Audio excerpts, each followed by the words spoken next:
morning, good afternoon, and good evening to my fellow Chingus. Welcome to the last episode 30 of Chimaek Hangout, where we discover and discuss on fresh K-pop goodness from music to news and sometimes the culture of Korea.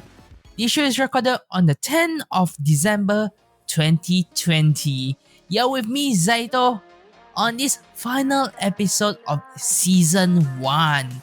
Wow, did not expect us to reach here. So anyway, before I say much things at the end, let's get into our podcast for today. Oh yeah, before that, do check out Chimaek Hangout on Anchor, Spotify, Apple Podcasts, and possible your other favorite podcast platform as well. Alright, so what do we have for today? On Sizzling Music, we have NCT 2020 with Resonance, followed by IZ One, Panorama, and lastly JUN.K's 30 minutes may be too long. Following that, with our weekly hot news and topic, we have full route story of Chung Ha and the pandemic, if that's what I call it. Followed by the controversy of Mama 2020. And thirdly, we have top 10 most viewed stage from Mama 2020. And we even have the Vow of Chinese Netizens towards Running Man. What the hell is this about?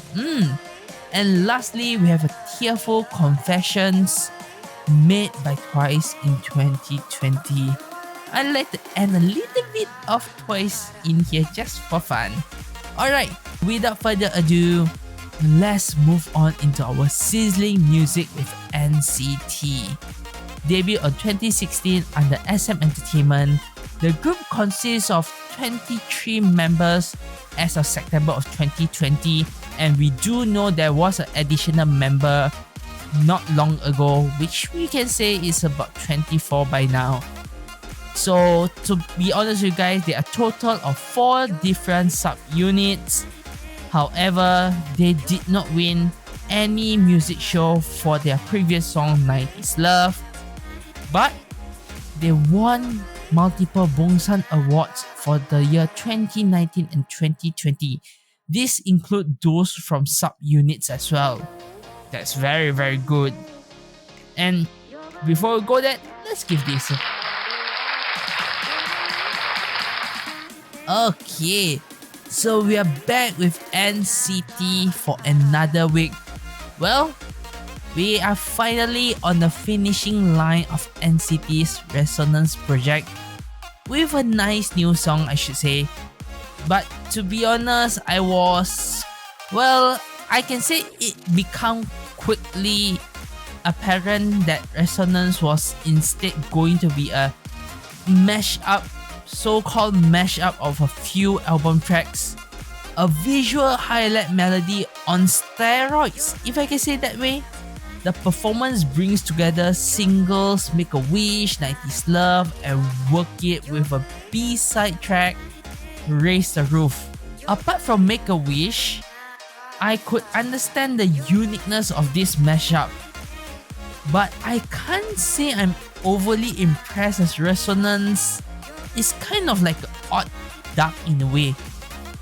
It opens with a dramatic manifesto of sort, bellowed by the rap mark with a level of swag that doesn't befit the silliness of the statement that he is rapping out. I can't help but wonder what he was thinking when the producer gave him these lines.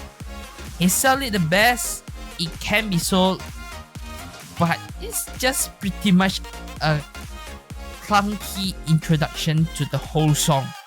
From here, I will just directly move on into the highlight reel of the 4 NCT tracks. I do say it is oddly underwhelming as each song that are included couldn't stand out much as how they are as a standalone song, where in between we get a rap's verse pulled from one track to another, interspersed with a few vocal leads moment. All this really does is remind me that Make a Wish remain the strongest of all of these singles. So that isn't a particularly high bar, if I need to put it.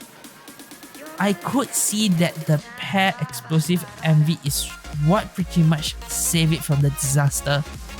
The MV is just, oh my, talking about the MV, oh, it hurts my eyes watching it. What kind of edit is this? I'm only liking the last portion of the MV where it's truly shine, where everything goes back into the K-pop rhythm of editing especially. So many cons and there are pros to the songs. I do not say that it is overly bad, but I do say it is underwhelming as a good song.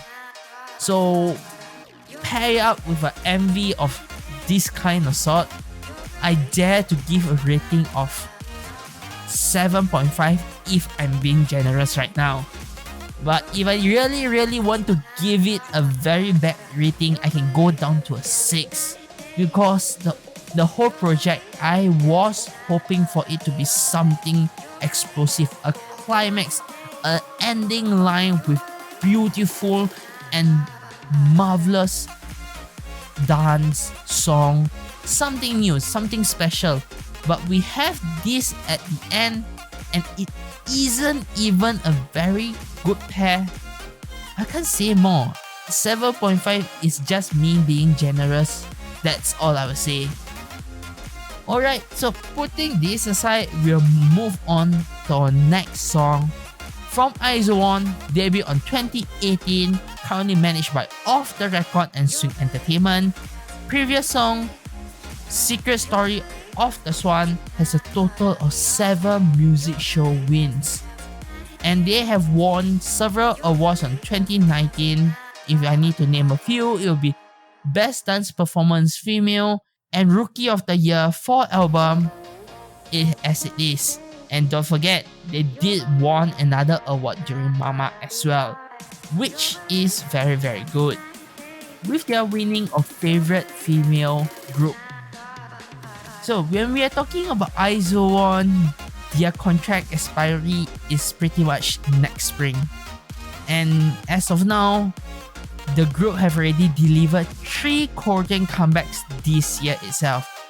And this time we have Panorama, a track that harnessed the energy of IZ One's vocal and sound. And it is pretty much the one that we all come to know of. It slot nicely within their discography and slightly improved upon the spring song Secret Story of the Swan. Seriously, I did not expect them to perform it during Mama 2020 as well.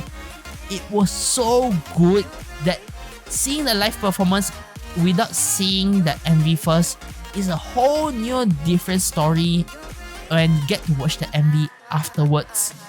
It feels so different, to be honest. The lyrics itself, before putting it aside, contains the desire to remember the moments and times that the girls have been together forever.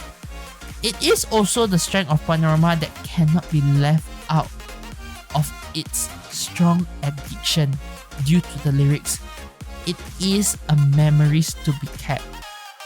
The addition shall continue with the massive patch of instrumental, giving it a plentiness of momentum.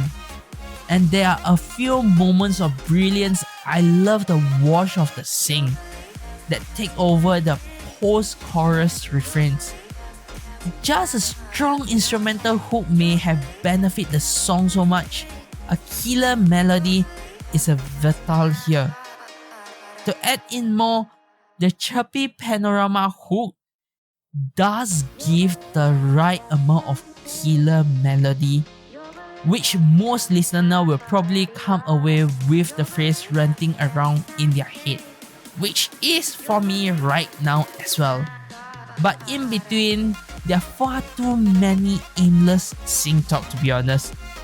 when we are talking about lyrics, there are too many aimless sim talk, and it's all performed in a loud, strained manner, which causes it to be kind of an exhausting song to listen to, especially if you're listening to songs on repeat like me. So that is only the cons that I have for this song. The MV is just a good big upgrade to the lyrics and the song itself. It's just making the lyrics into visuals, like screen captures of memories. The edit, the shots makes me speechless. And I do say, our applause first for this. Justice was served to solo shots that I can't even argue. If I need to give a short description or way to say it, I do say it is a match made in heaven between the song, lyrics and MV. With saying this, if Lucas is here, although we're ending season 1 without him, if he is here, he will be very, very speechless with how much I'm praising IZ One at this moment. So here we go. The rating for this song is 9.5 out of 10 from me. The song itself is just pretty good. The MV is just perfect for it. Although the cons of the song is the ranting and the aimless sing talk, which only takes up a 0.5 because the MV and the song is good enough to be listened to.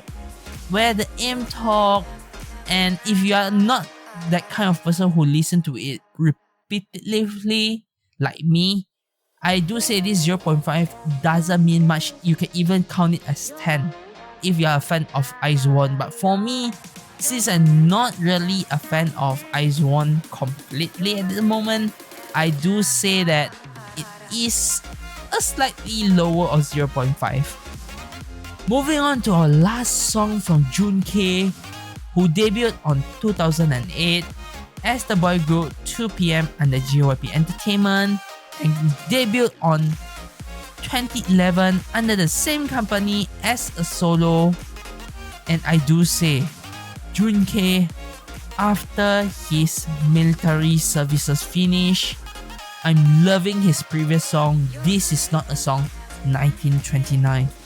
That song is just a soothing song for you. And I do recommend to you, if you haven't listened to it, give it a chance and enjoy it if you have the time. Okay, everything is put aside. The whole horror movie is not what I expected this time from JUN.K. I do say, damn, the music video is a masterpiece for basically this kind of song. The MV seriously grabs the essence of the song, and I do say it is too well, and love how it is describing the story of, or should I say, as if it is JUN.K himself as the main star of the whole story in the MV, from the MV shootings to the end of describing the verge of breakup and how he is actually handling it. 30 minutes may be too long. I can say now, it is amazing. And to give you a description of what we are talking about this song, it is about a couple on the verge of breaking up, struggling with their thoughts and emotion while noticing that the other partner's feeling for them have changed and are desperately to keep them by their side. So you can say that love is turning basically someone psycho. I really love it so much, when we have this kind of song coming out from time to time, because the groove of the song and add in with the voice of JUN.K is insane. It's like an explosion for me. He really has a song that suits this kind of style of song perfectly. And I do say, this guy here obviously knows this himself, since he is behind his own songs, so no doubt there. But it is refreshing to see how true himself he stay with. Every JUN.K song sounds like him, and I'm here for it. Not to mention, this is not a song 1929, which is his previous song, left a starving emotion for me, wanting more of his vocal and groove. That song was just too good. It's still in my playlist as of now. It's been a while since we talk about playlists. And this time we have a full album of it. The entire album. The title song is really good enough as we talk about. I love the chorus of the song. It has been stuck in my head, especially watching the teasers. The teasers was something very, very different. Did not expect that to happen. However, here we go again. However, there is a downfall to the song, which is the centerpiece. At the same time, this centerpiece is what makes the song unique, and I categorize it as something much more on the underwhelming side instead of not good or not really what you think of. It's just underwhelming. If I'm not looking at the music video for the full experience, it will be underwhelming. Same goes to the repetitiveness of the song, which actually saved by the music video's emotion thrilling until the very end. So we cannot avoid this much when we are talking about this. Overall, for this song, I give a rating of 8 out of 10. Taking in that the song is pretty much how I say a little bit earlier. So 8 out of 10 is a good enough song for this. So with these 3 songs, I can't believe I'm saying this. Lucas, if you're listening to this, I have give IZ One a very high rating of 9.5 out of 10, followed by JUN.K, and lastly we have NCT. With that, I shall end our last episode's part 1 here. We'll go on a short break and listen to Lucas' voice for one last time for this season. So let's go. Hello guys, like what you're listening to? Please do follow us on our Facebook, Twitter and Instagram page. Links on the description, and let's move on to part 2.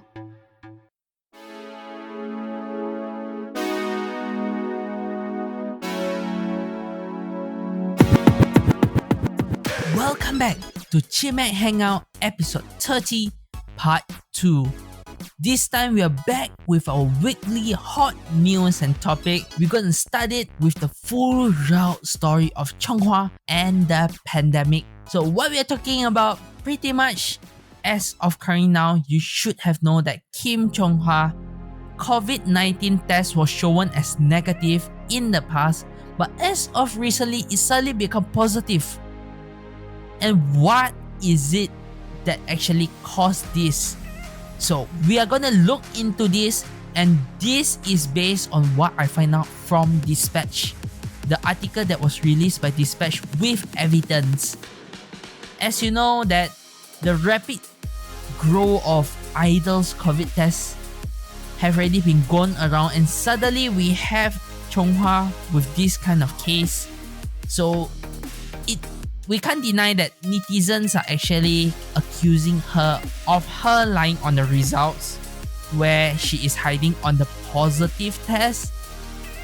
So with Dispatch actually searching around and look around, they uncover evidence that it is the hospital that made the mistake. So it should be positive, but well, it's showing as negative due to the mistake of the hospital. So how this goes is, on 2nd of December, Chung Ha visited a sports center, and that is where everything started. And on the 4th of December, Mina, Chaeyoung, Chung Ha, and Yoo Young-jun actually get together at Mina's house to actually celebrate her birthday. And in the evening, herself, Yoo-jung as well as Sana get together at Chung Ha's house. And this is where everything started. On the 5th of December, an employee at Sports Center actually was tested positive.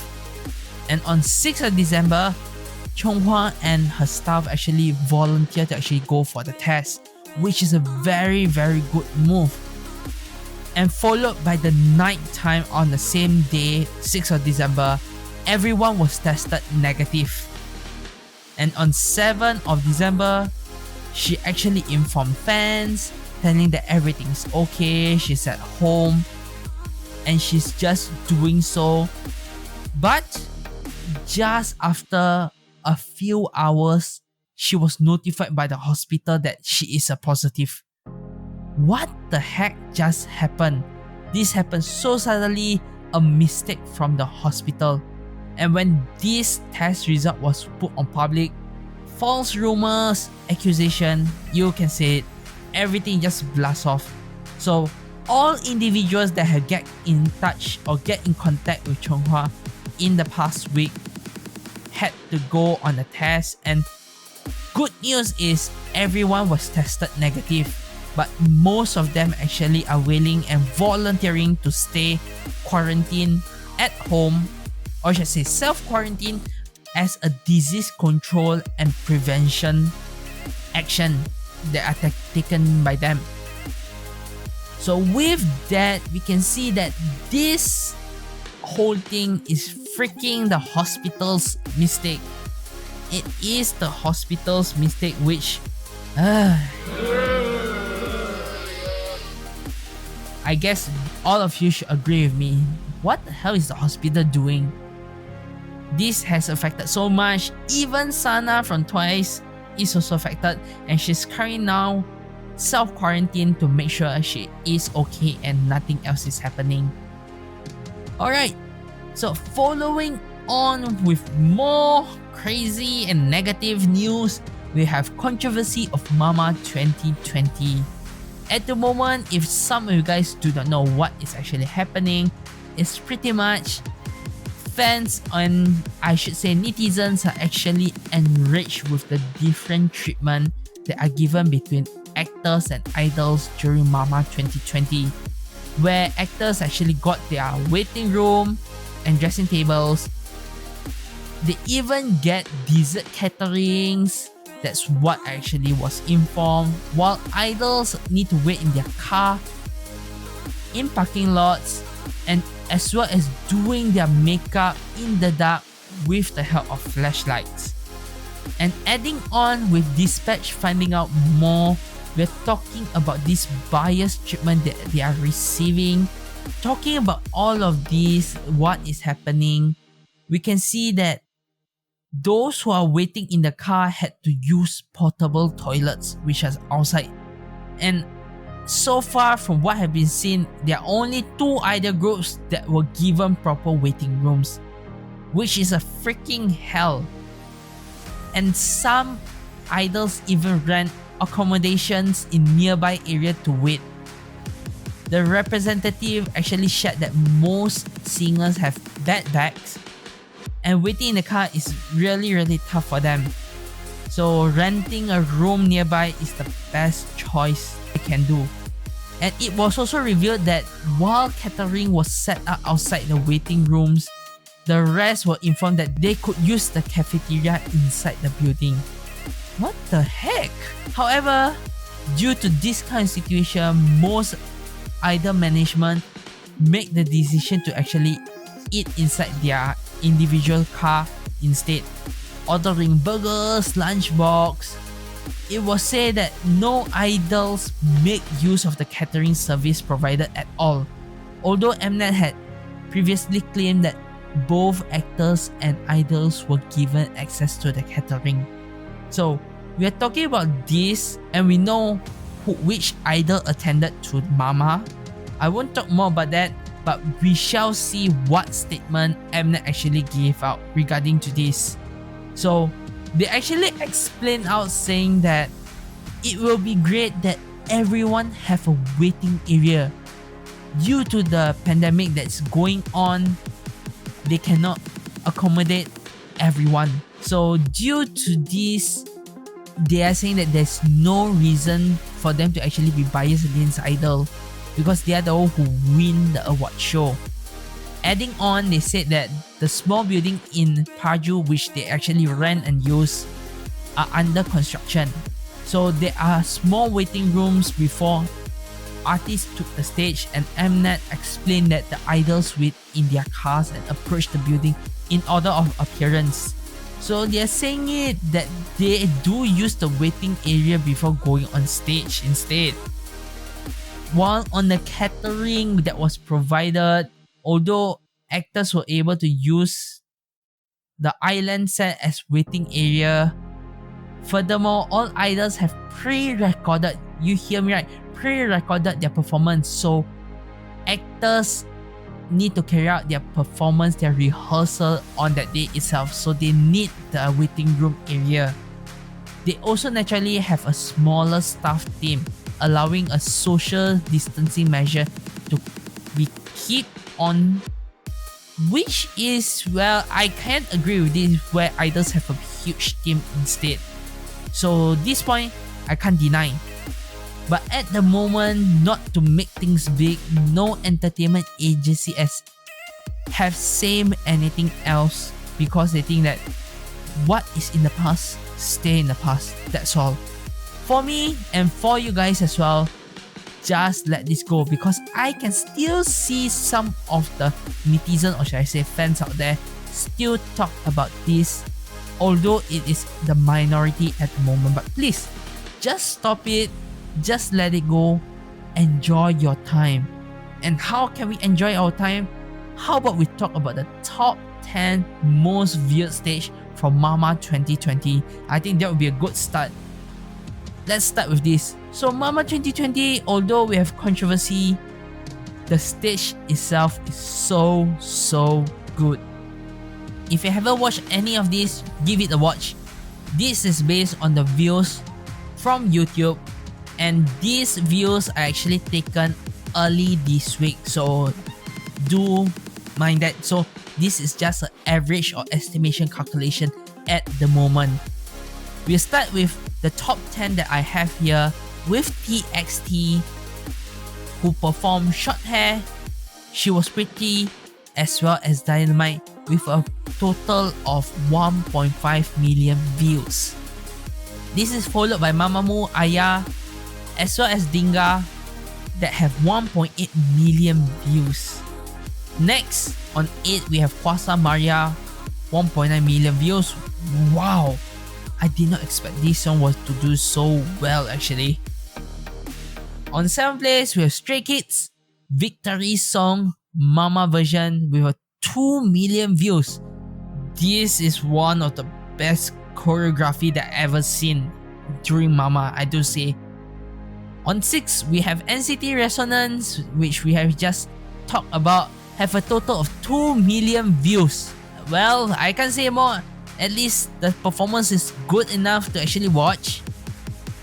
Next, on 5th, we have Twice, Cry For Me, with a total of 2.2 million views. And this is a never before seen stage where, as at the moment, me, myself, and all ones have been begging for an official release, and it is happening soon. I think by the time this podcast is released, you should be able to listen to a song. If not, you can always bookmark it. There is a link on their Facebook page for you to actually bookmark it on Spotify. If you haven't, you can always watch this performance video. It is so different, I can tell you. On the 4th place, we have BTS Dynamite with a total of 2.5 million views. 3rd place, we have Twice Once More with More and More and I Can't Stop Me with a total of 2.7 million views. Next, this is so, oh my god, I do not know how to say. It looks so nice, which is BTS Life Goes On with a total of 2.8 million views. It is showing what we are going through at the moment in a pandemic. Dreaming of better days. As how we said, during our previous podcast where we actually discussed on this song itself. On the first place, we have BTS On with a 3 million views, and this is just a freaking, my god, show-stopping performance, I can say. And this took place in Seoul World Cup Stadium. Well, I can't deny, with that, you have the first place. So to any of this song that I just mentioned, you haven't listened to it, you haven't watched it, give it a chance. You may never know. You may get bias wrecked. You may be wrecked completely to change to another group. Hopefully that happened to you. Yay! Maybe I should do this as well.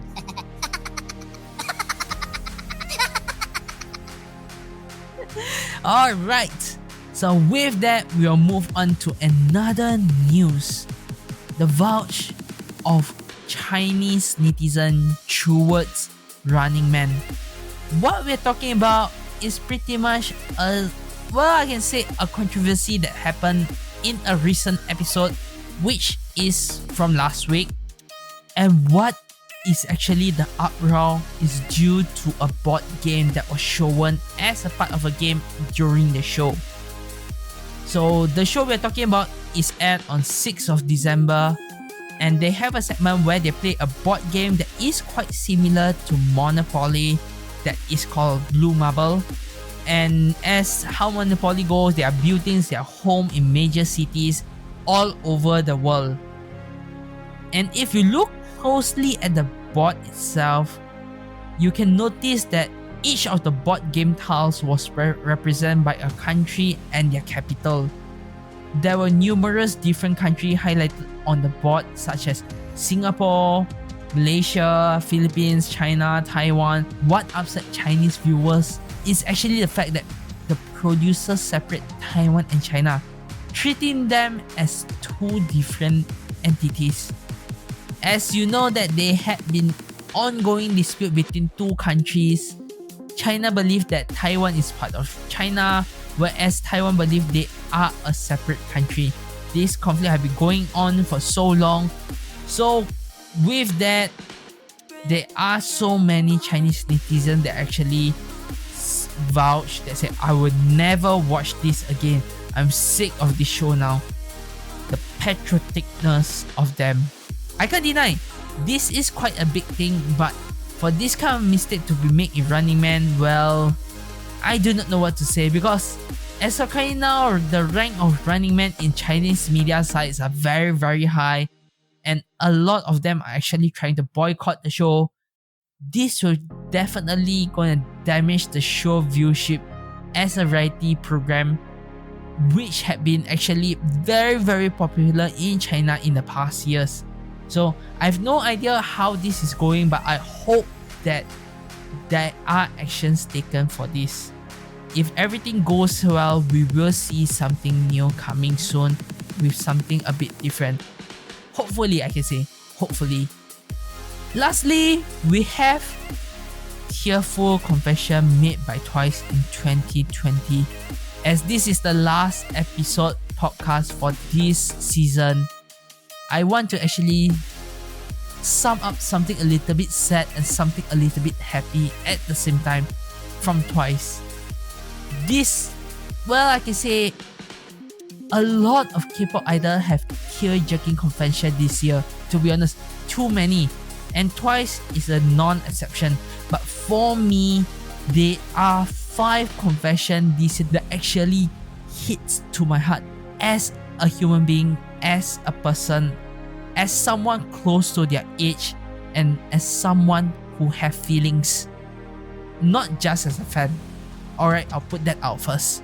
So firstly, we actually have Jonghyun sharing a story about her grandmother. This is actually talking about it during their special on Twice Sister Light, which is a YouTube special. Jonghyun actually revealed that she lived with her grandmother until her secondary year of middle school. She even revealed that she often held talent shows in front of her grandmother, which made her so happy and hoping to actually see this. Due to this, Jonghyun's grandmother looked forward to seeing her debut. However, she passed away before Jonghyun debuted. When Jonghyun revealed this, as you know, can't hold back any tears at all because once she debuted, this actually happens.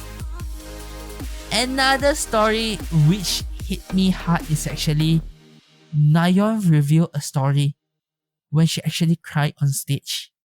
When Twice actually guest on Radio Star, all the girls talk a lot of stuff, but what actually catch my attention the most was actually Nayeon spoke about the time when she cried due to a mistake on stage. When Twice was having a tour in Japan, there was a moment where Nayeon's in-ear monitor broke before a show. Due to this, Nayeon couldn't monitor her voice and was incredibly nervous during performance. And you can see this. All idols need their in-ear to actually perform very, very well. Without them, if you're not very experienced or you're insecure, this kind of thing is very stressful to the tears. And with this panicking and nervousness, she actually hold her mic upside down while singing. So with that, the stress builds up so much where she end up crying after the stress bursts out. A mental breakdown. I can't believe that this kind of thing happened. Although for us, we have stress, but this is just too much. Thirdly, is one of the things that I will remember forever is where Mina revealed that she will be coming back into the entertainment world after her hiatus. And what actually was mentioned by Jihyo is what touched me the most. So we are talking about this happening in 2019 where Mina went on a short break on the hiatus due to a struggling with extreme anxiety and insecurities. After a few months, she decided to return and revealed that she felt a lot of fear when she actually made this decision. Thankfully, Jihyo was able to encourage her by telling her that we can do this together. Just start slowly by doing what you can manage. And this is one of the things that I tell myself also the most. You will not be able to do everything, so do what you can, do what you must, make it slowly, and manage it well and see how far you can go. And this is one of the reasons that I just revealed now why I decided to actually make a seasonal podcast. That I didn't even mention about this, but this is a background plan that have been put out. Every podcast and every season have 30 episodes, no matter what, unless there are special cases that I can actually predict. So this is as much as I can manage, and this is a target I set myself for the reason of mental health for me as well. Hopefully you guys will enjoy and will always enjoy the podcast that I make. Although it may be sounding sometimes amateur, sometimes professionals in some ways that I can, but I'm trying to improve as much as I could as well. Going back into Twice here, we have Momo actually confessing she used to be scared of singing. This is also revealed on Sister Light, where she revealed that she was worried and she cried a lot during her first class, and she was pretty much nervous. She was saying that I'm so bad in singing and cry a lot in vocal training room. She's not skilled enough to actually do it. Thankfully, I can say it now, Momo didn't give up and continued to attend the class, where as of now we have the Momo today who sang very, very well. Although her distribution line is lesser, but we can always hear her vocal, which is improving on every comeback. Lastly, we have Chaeyoung, who actually did an action of giving out a heartfelt apology to the members. And this is not by verbal. this is actually done through letter, and if I remember correctly, this is from Hometown Report, a variety show, where I'll just read out what is actually written. I tend to be cold, so I'm not very good at expressing myself. I'm sorry about that. I think that's why I'm always telling you things through letters. I love you guys. That is just as much as I can say from Chaeyoung. Chaeyoung may look cute, may look cool, but deep inside her, she is still a girl. She is still innocent in some ways. Although the maturity is there, she is still the magnet of the group with Tsuri. That's all I can say. This is kind of sad for a last episode, but it is something I can say as healing as well. Alright, so with all of that, I think we shall move on to our last part, which is recommended variety. And I did not mention this in the beginning due to reason. This is one of my favorite variety show of this year. This year itself, I love so much watching this variety show, and I like to recommend to you guys to actually watch it as well. House on Wheels. This show itself is just a very good show. So to give you guys a description, what is this show about? Is basically, if I need to put it in a storyline, let's say that these days you want to buy your own house or you want to have your own house. Seems to be very tough as winning a lottery, since house prices these days has already gone up the roof. What will it be like to have a house that actually move and allow you to actually live wherever you want? This is just living a dream. So this time with this variety show, and it is something like a healing show with 3 actors going around South Korea in a wheelhouse and inviting guests to have a healing experience for a night or two. So who we have in here, the cast are Song Dong-yi, Kim Hae-won, as well as Yoo Ji-gu. So when we talk about all of these, what are some of the big guests that we have? Actually, if I do say, all the guests in here are actually quite big. Whether in drama or in singing, they are big actually, especially some are from variety. So we have Ramiran as well as Harry in the first episode.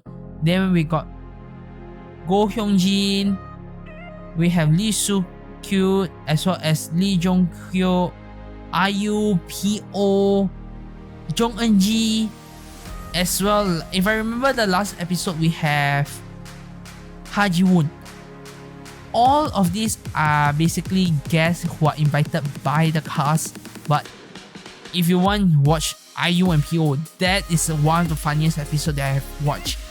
Or you can watch the first episode where we have Ramira as well as Lee Harry, who actually acted in the Replay drama series. I love that as well. So these 2 episodes is what I recommended you guys to actually watch. And to give you guys some convincing, this whole variety show's viewership is very high. Nothing is less than about a 4% of viewership nationwide. 4% is the minimum bar for it, as an average, to put it simple. So if you like to watch it, give it a chance. If not, do what you do. Alright, so with that, we have reached the end of the last episode of season 1 for Chimaek Hangout podcast. So what I can say as a final words for season 1 is thank you for sticking around. No, I won't be gone. I'm pretty much just going on a short break, and I will be coming back pretty much early of next year's February. Alright, do look forward to that, as I will make a lot of changes and improvement that I could with this first season as a reference. I would like to give you guys a much more entertaining views. As you can see, podcast, you guys have already support me a lot by just listening to it, and some of you guys actually dropped me some messages as well. I'm very thankful to those of you who actually do so.